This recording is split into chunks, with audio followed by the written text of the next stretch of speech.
ETF index mutual funds నేర్చుకుని stock మార్కెట్లో రాణించాలనుకుంటున్నారా? వెంటనే ఈ నెంబర్కి కాల్ చేయండి. నమస్తే రమగారు. నమస్తే జయ. రమగారు, ఏదైనా ఒక కథ, మంచి కథ చెప్పండి. గరిక పచ్చడి అని ఒక కథ. ఏంటండి? గరిక పచ్చడి. గరిక పచ్చడి, గడ్డి పచ్చడి. గడ్డి పచ్చడి. ఓకే. ఈ గడ్డి పచ్చడి కథ చిన్నప్పుడు బాగా వింటుండేవాళ్ళం. ఎప్పుడు మామూలుగా మనకి ఆకలి రుచి ఎరగదు కదా, నిద్ర చోటు ఎరగదు.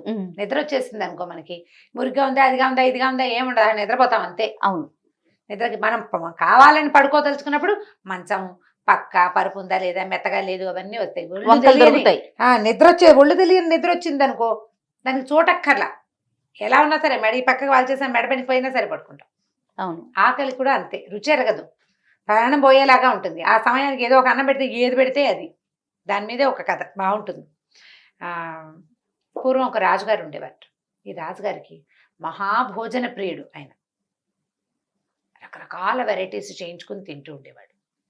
అయితే వాళ్ళ ఇంట్లో వాళ్ళ ఊళ్ళలో, ఇప్పుడు మన ఊళ్ళో తిండి కొన్నాళ్ళు తింటుంటామా, కొంచెం వెరైటీ కోరుకుంటాం. హైదరాబాద్, మన బెదవాడి నుంచి హైదరాబాద్ వచ్చిన కొత్తల్లో అదేమిటది, ఈ రోటీ పొరలుగా వచ్చేది, పరోటాలు, రుమాలి రోటీలు ఎంత విశేషంగా ఉండేవో. మన దగ్గర దొరికేవి కాదు, మనకి చపాతీయే చేసేవాళ్ళు, మూడు వేస్తాడు, ఇంత చెక్కముక్కలాగా కనపడేది. ఇవి తీసిన కొద్దీ పొరలు వస్తూ ఉంటాయి. రుమాలి రోటీ ఇంత ఉంటుంది, సాగుతుంది, రుచి, దాంట్లో ఆరోగ్యము పక్కకు పెట్టు, వెరైటీ కావాలని కోరుకుంటాం. అవును. మన వైపు దొరకని కూరలు ఇక్కడ కనపడుతుంటే, మన వైపు దొరకని పళ్ళు ఇక్కడ కనిపిస్తుంటే చాలా ఎక్సైటింగ్గా ఉంటుంది, అవి కావాలనిపిస్తుంది. అవే రెగ్యులర్గా అవే కనపడే వాళ్ళకి ఉండదు. ఈయన కూడా, ఈ రాజుగారికి కొంత వయసు వచ్చాక ఈ తిండి మీద నచ్చటం మానేసింది. అన్నం సహించట్లేదు అని రోజు వైద్యుడికి చెప్పేవాడు. వైద్యుడు అన్నాడు, అట్లా కాదు మహారాజా, మీరు ఎంత భోజన ప్రియులైనా మన రెగ్యులర్ వంటలే తినడం వల్ల మీకు అలా ఉంది. కొంచెం చుట్టుపక్కల రాజ్యాల నుంచి వంట వాళ్ళని రప్పిద్దాం, వాళ్ళ వెరైటీలు చేసి పెడతారని అనేసరికల్లా ఈయన ఏం చేశాడు, పక్కన ఉన్న కాంభోజ రాజ్యం నుంచి వంట వాళ్ళని కొంతమందిని పిలిపించుకున్నారు. వాళ్ళ దగ్గర మనకి ఇక్కడేమో ఊరికే వంకాయ, బెండకాయ, కాకరకాయ అవి దొరుకుతాయి, అక్కడ క్యాబేజీ, క్యాలీఫ్లవర్ అవి దొరుకుతాయి. వాళ్ళు వచ్చి క్యాబేజీలు, క్యాలీఫ్లవర్లతోటి డిఫరెంట్గా వండటం మొదలుపెట్టారు. ఒక 6 నెలలు, సంవత్సరం బాగుంది. అప్పుడప్పుడు ఇవి తిని వెరైటీగా అవి కూడా తింటుండేవారు. ఓ సంవత్సరం తర్వాత ఆయనకి క్యాబేజీ, దిక్కుమాల క్యారెట్ అనిపించడం మొదలుపెట్టింది. నచ్చట్లేదు, మళ్ళీ కొంచెం ఫుడ్ మార్చాలనుకున్నారు. మళ్ళీ ఇంకెక్కడి నుంచో బెంగాలీ వంట వాడిని ఒక ఆయన పిలుచుకొచ్చారు. ఆయన బోల్డ్ వండాడు, పప్పులతో రకాలు, తాటిపళ్ళతో అప్పాలు, ఇలాంటివి బోల్డని చేశాడు. కొన్ని రోజులు బాగుంది, చాలా వెరైటీలు ఉన్నాయి. అది కూడా బోర్ కొట్టింది.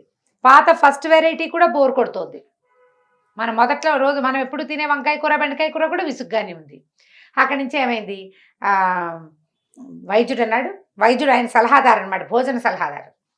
పాత్ర వల్ల కూడా ఉంటుంది మహారాజా, బంగారు పాత్రలో తినండి, వెండి పాత్రలో తింటాం. మామూలుగా అన్నం తినడానికి ఏమిటి, వెండి పాత్ర శ్రేష్ఠ, వెండి కంచం మధ్యలో చిన్న బంగారు పువ్వు వేసుకుని తినాలంటారు. ఆ కంచులో తినేవాళ్ళు, కంచు పాత్రల్లో, కంచు కంచాల్లో కూడా తినేవాళ్ళు.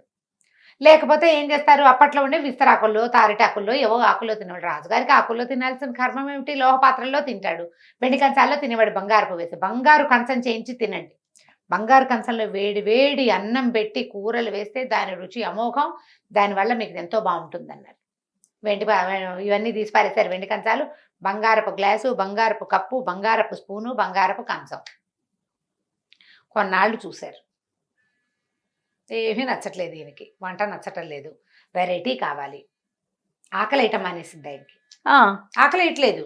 ఆకలి ఎప్పుడు వేస్తుంది, భోజనానికి మధ్య గ్యాప్ ఉంటే ఆకలి వేస్తుంది. ఇన్ని వెరైటీలు, ఇంతమంది వంట వాళ్ళని సాటిస్ఫై చేయాలంటే ఏదో ఇంత అంతా తింటుండాలి, ఆకలి ఎక్కడేస్తుంది. సరే, విసుగ్గా ఉండేది ఆయనకి. ఏమిటి, ఆయన ఏమో భోజన ప్రియుడు, చక్కగా తినాలని ఉంటుంది, సాటిస్ఫాక్షన్ లేదు తిండిలో. సరే, ఒకసారి ఏమైందంటే ఆయన ఏమనుకున్నాడు, ఈ పిచ్చి పిచ్చి వంటలు కాదు, చాలా కూరలు, నార్లు, పప్పులు, పెసరపప్పులు, కందిపప్పులు తెగ తినేసాం, అడవికి వెళ్ళి వేటాడి ఫ్రెష్ మాంసం తెచ్చుకుని వండించుకుని తింటా. ఎవరినో వేటాడి తెమ్మంటాం కాకుండా తనే వేటాడాలని భావించి మంత్రి గారితో తోడు తీసుకుని కొంతమంది జనాలను వెంబడి పెట్టుకుని వెళ్ళేసరికల్లా అందరూ ఓ చోట ఉంటే ఆయన కొంచెం డిఫరెంట్గా ఆలోచిస్తాడు కదా. ఆయన మంత్రి గారు ఇద్దరు కలిసి కొంచెం లోపలికి పోయేసరికల్లా సరే కొద్దిగా దారి తెప్పాక వీళ్ళు అటు ఇటు చూసుకున్నారు. వాళ్ళు ఎవరు కనపడలేదు. ఇంతలో పులి వస్తున్న సందడి తెలుస్తోంది. ఇతను అన్నాడు, మహారాజా మనం చెట్టెక్కి కూర్చుందామండి, పులి వస్తోంది, పులి ప్రమాదం అంతా చుట్టుపక్కల వాతావరణం అంతా కామ్గా అయిపోయింది. పులి వచ్చేటప్పుడు వాతావరణం నిశ్శబ్దంగా అయిపోవడం అవి జరుగుతాయి కదా. మంత్రి తెలివైనవాడు, ఇతను హట్ నేను మంత్రిని, నేను రాజుని, నాకు తెలీదా అన్నాడు.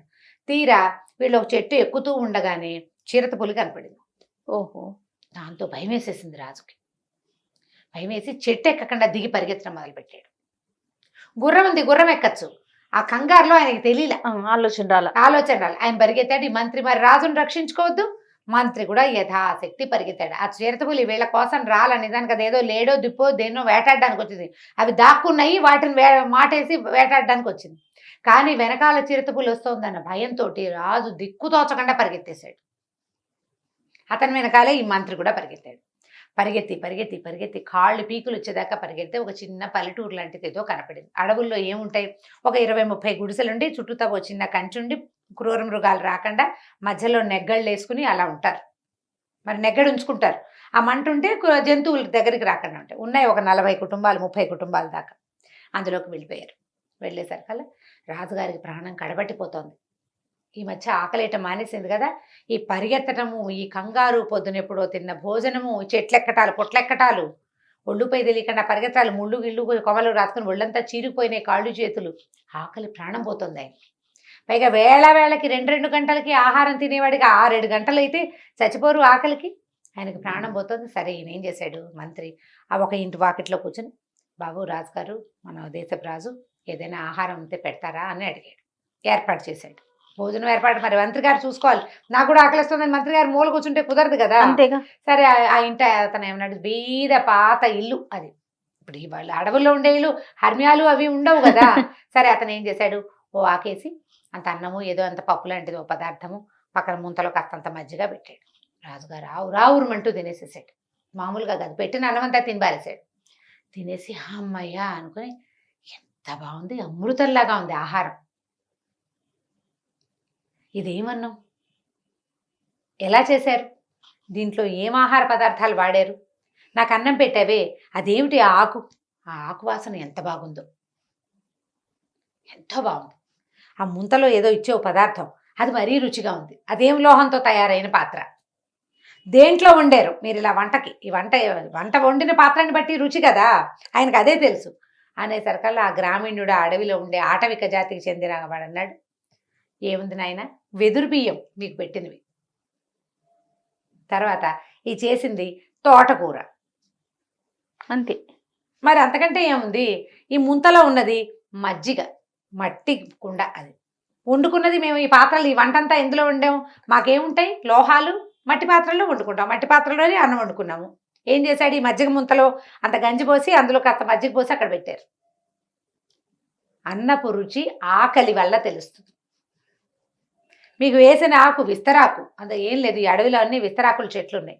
మేము ఆకులు తెచ్చుకుంటాము, కుట్టుకుని వేసుకుంటాము. విస్తరాకులు మంచి ఫ్రెష్ ఆకుల్లో అయితే వేడి అన్నం పెడితే, మనకి ఈ ఊళ్ళో కొంచెం తక్కువే దొరుకుతాయి, మోదుగాకులు కనిపిస్తాయి బాగా, మనకి విస్తరాకులు దొరకవు. విస్తరాకులు వేడి అన్నం పెడితే ఒక తమాషా వాసన వస్తుంది. అరిటాకులో పెట్టినా కూడా, అరిటాకు అయితే తెలుస్తుంది. విస్తరాకులో కూడా మంచి ఒరిజినల్ విస్తరాకులు, ఈ ఊళ్ళో దొరికే ఆకులు కాదు, మోదుగాకులే ఎక్కువగా కనపడుతున్నాయి ఇక్కడైతే. మనం ఇప్పుడు ప్లాస్టిక్ ప్లేట్లలో తింటున్నాం. అవును, మన కర్మానికి. అరిటాకులో పెట్టిన అరిటాకులో టిఫిన్ గాని అన్నం గాని తింటే ఎంత బాగుంటుందో రమ్మగారు. అవును, నాకు చిన్నప్పుడు ఇంట్రెస్ట్ అనిపిస్తుంది. తామరాకుల్లో ఇడ్లీ తింటాం గొప్ప ఫ్యాంటసీగా ఉండేది నాకు.